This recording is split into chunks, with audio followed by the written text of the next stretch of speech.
来继续来看国内真出名的桂冠出版社，成立48天咯，要出版真侪本外国册，像这个《地回女》，像这个《老人甲海》等等的世界名册。啊，这个出版社的创办人罗阿胜是苗栗南庄的人。 一生的志向都是甲西方国家的文化甲思想引进台湾，但是2年前，伊去爬山出意外，再落山谷来过身，后来佫拄着疫情，找无人会当接手这个出版社，结果桂冠出版社伫个面册宣布了，要永久解散，收大关门。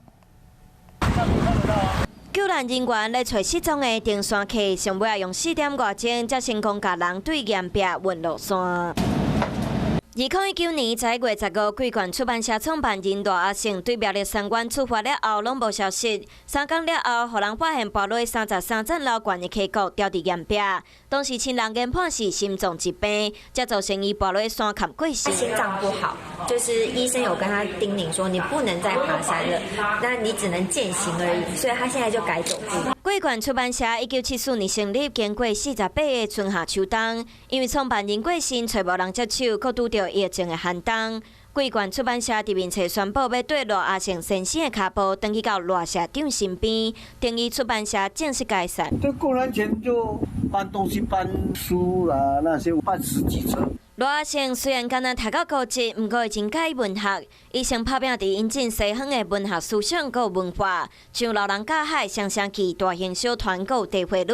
嘛出版袂少大学指定的教科书，前后发行超过2000本册。后来因为社会科技进步，多赚了钱，以后是甲公司刷转去苗栗3湾老街继续拍拼。在返乡这段期间，他致力许多青年返乡的这样的推动，不论是田调的这个采集跟 编纂，桂冠出版社来吹熄灯号是非常可惜。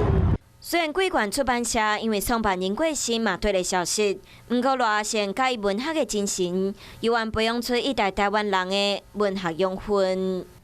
Hello， 大家好，我是乃瑜，要教给大家2个任务。第一个，华视新闻的脸书专页，你按赞了吗？还有华视新闻的 YouTube 频道，赶紧订阅起来，还要记得按赞，开启小铃铛哦。